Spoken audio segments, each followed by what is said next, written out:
Every model railroader has that special train from their childhood that they wish they still had. Well, I'm lucky, because this is mine.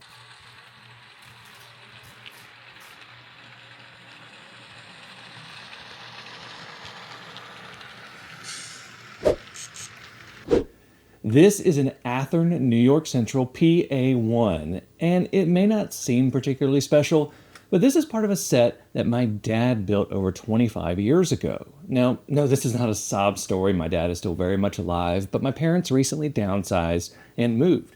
And when they did, this set popped up. Now, I remember helping him build this as a kid, so naturally, I wanted it. This is a classic Athearn Blue Box engine. It's obviously DC with a simple but reliable drive mechanism, and I'm going to be installing Soundtrack's Blue Nami in it today. Now, there are two potential complications to this upgrade. How much power does the motor need, and what is the grease and lubrication situation? Older electric motors, particularly in HO scale and up, can potentially draw a lot more power than a modern decoder can provide. And the grease and lube is what could be potentially really dried up and gummed up in the gears and wheels. So we're just going to have to see with all of this. Real quick, this video is brought to you by Model Railroad Academy. It is an online community of model railroaders where members can get all sorts of tips, tricks, tutorials, ideas for all sorts of model railroad related things. It's got a lot of cool stuff in there that can really get you going on model railroading. And if you are looking to join up, the first 1,000 people that use the link in my description will get a full year of premium membership to Model Railroad Academy for $1.49. That's like 90% off the annual membership. And this offers valid for new members only. Thank you so much to Model Railroad Academy for supporting this video. Let's open up the engine and take a look and see what we're working with. The first thing you will notice is that the drivetrain is a simple but reliable design. The electrical circuit is completed from the chassis, making contact with one rail pickup leading to the bottom motor contact, and the other rail pickup being connected to this bar that goes across the top, connecting to the top motor contact. The headlight also has a contact that goes to the pickups to power it. Before we begin, I want to test and make sure everything runs great. I have leads from a 12-volt power supply here, and I go and touch the connections. The motor runs just fine, though we can see some connection issues, especially with the front truck. This is not unexpected, and we'll work on that. The basic version of what we need to do is stick the decoder in the middle of those connections so that the track power is going to the decoder and the motor and lights are operated from that decoder. The first thing we need to do is get the motor out of the chassis. It has some rubber pieces that hold it in place, and we push those out from the bottom.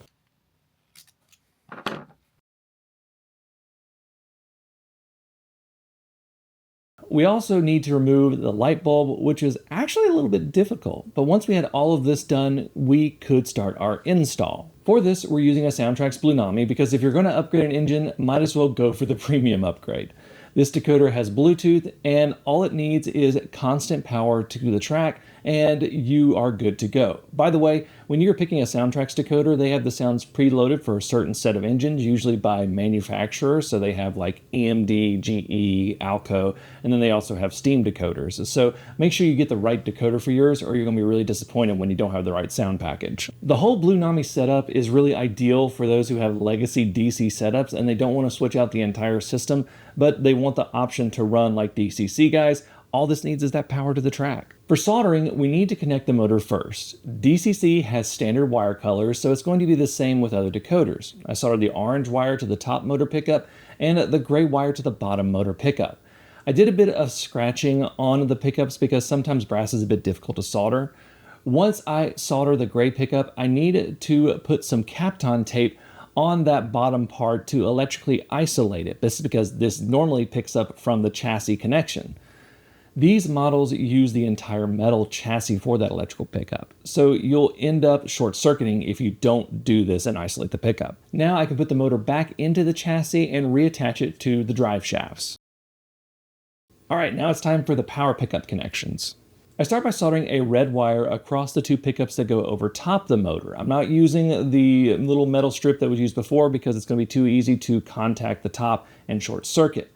But this will connect the front and rear truck pickups to that wire and allow them to work together for an electrical connection. Now, once this wire is soldered, I solder the red feeder from the decoder to the rear top pickup pad. Next, for the bottom, I need to solder this to the chassis. Now, these chassis were typically made of zinc or some metal like that, but I thought I would try soldering, but it didn't really work.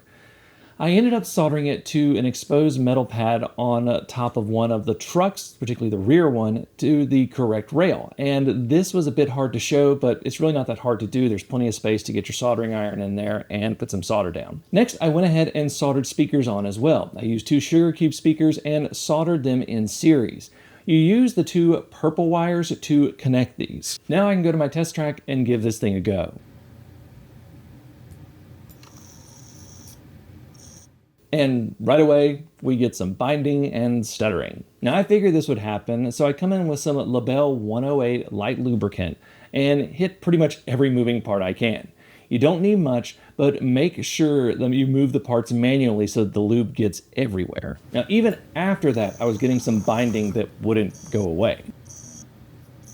So I ended up having to disassemble both of the trucks in their entirety and using some Labelle 106 grease, which still had some issues with it after all of that, and I traced it back to one particular axle, and it turns out that it had some glue or something, I don't really know, on it that was causing it to lock up and skip. So I scraped that off and voila, perfectly running smooth axles.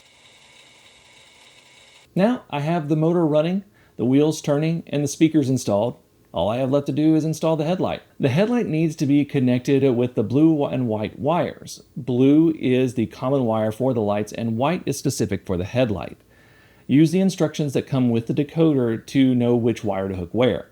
I use a small pre-wired LED with a resistor pre-installed to do this. I super glue the connections and then solder the wires and cover the connections with Kapton tape.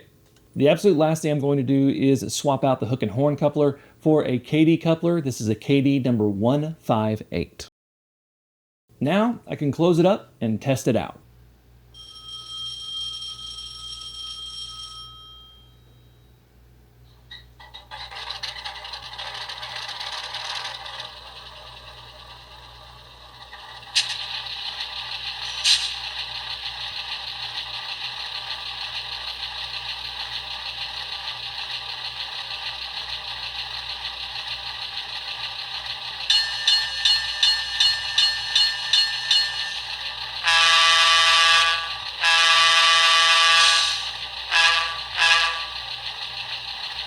Now, I don't want to pretend like it ran perfectly. It still had some rough connections. It's not exactly a brand spanking new engine.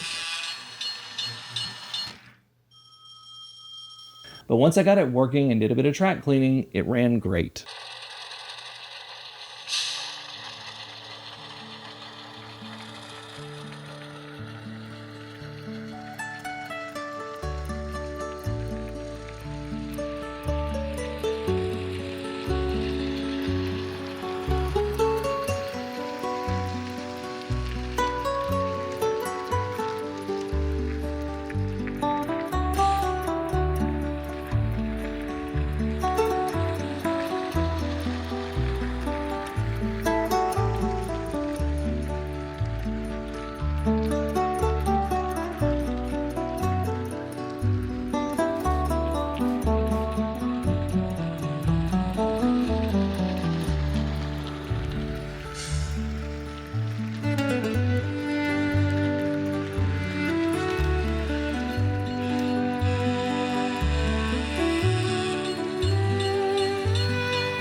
Now what you saw it pulling were the 3 remaining Athearn Blue Box Pullman passenger cars my dad built to go with the locomotive.